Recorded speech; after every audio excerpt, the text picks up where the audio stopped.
सावन के आखिरी सोमवार पर मुजफ्फरपुर के गरीबनाथ मंदिर में श्रद्धालुओं की भीड़ रही। भारी संख्या में कांवरियों ने बाबा गरीबनाथ का जलाभिषेक किया। इस दौरान यहां एक अलौकिक दृश्य देखने को मिला। 1 फीट का कांवड़ जो देवघर मंदिर और महाकालेश्वर के रूप में था। इस कांवड़ को उठाने के लिए 251 शिव भक्तों का जत्था था, जो बारी बारी से कांवड़ उठाते थे और आगे बढ़ाते थे। कांवड़ के साथ नाचते गाते बाबा नगरी पहुंचे।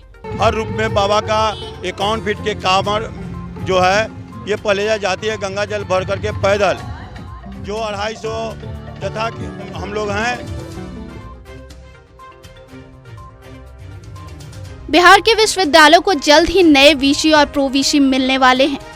इसके लिए कुलाधिपति सचिवालय रिक्त पदों को भरने के लिए उपयुक्त उम्मीदवार की तलाश में व्यस्त है। राजभवन के सूत्रों के अनुसार नए पदाधिकारियों की नियुक्तियों को जल्द ही अंतिम रूप दिए जाने की संभावना है।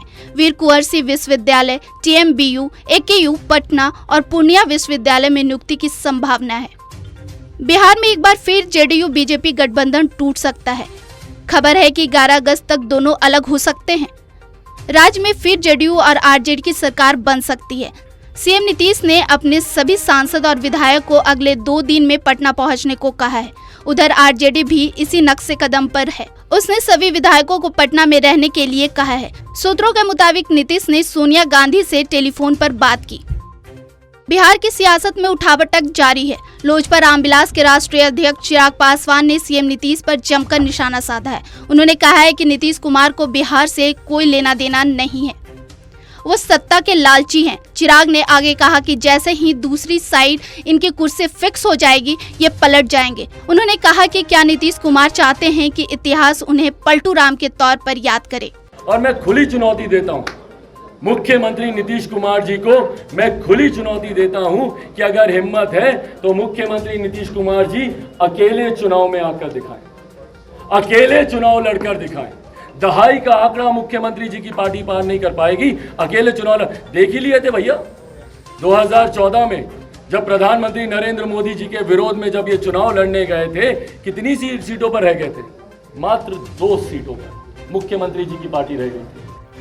समस्तीपुर में बागमती नदी का कटाव तेजी से जारी है। कल्याणपुर प्रखंड क्षेत्र में नदी तांडव मचा रहा है। यहाँ 23 सालों में करीब 400 घर नदी में समा गए हैं। अब तक प्रशासनिक स्तर से कोई व्यवस्था नहीं कराई गई है। इसके कारण लोग अपने जीवन सड़क किनारे गुजारने को मजबूर हैं। लोगों की माने तो हर साल यहाँ 20 से 30 घर नदी में विलीन हो जाता है, लेकिन प्रशासन सिर्फ खाना पूर्ति करते हैं, ध्यान नहीं देते।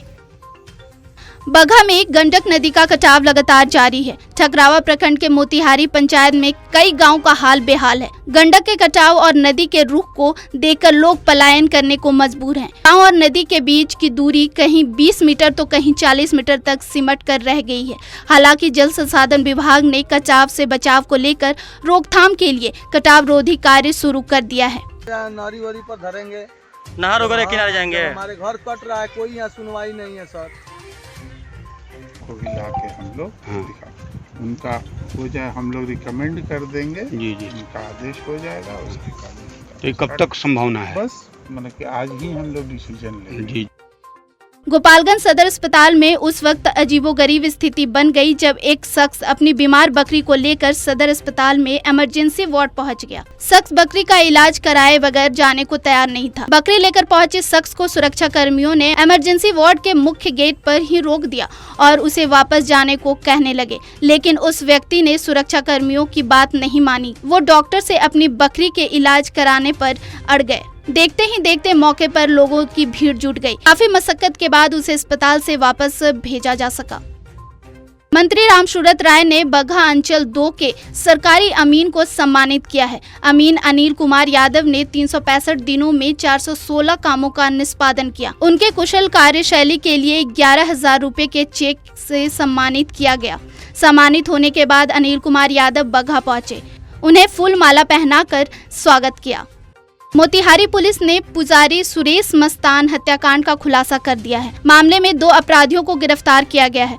घटना कुंडवा चैनपुर थाना क्षेत्र की है। गिरफ्त में आए अपराधियों के पास से पुलिस ने 1 पिस्टल, देसी कट्टा, 5 जिंदा कारतूस और 1 मोबाइल जब्त किया। हत्याकांड में शामिल 5 में से 2 अपराधी पकड़े गए। 3 अन्य अपराधी मामले में फरार चल रहे हैं। हत्याकांड का सफल उद्भेदन किया गया है।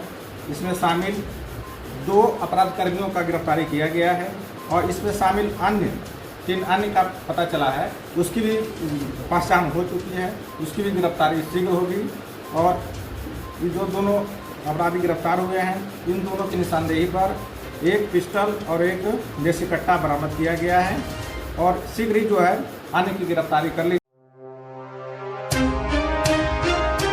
देशवा न्यूज पर वीडियो देखने के लिए लाइक करें, सब्सक्राइब करें, साथ ही बेल आइकन दबाना न भूलें।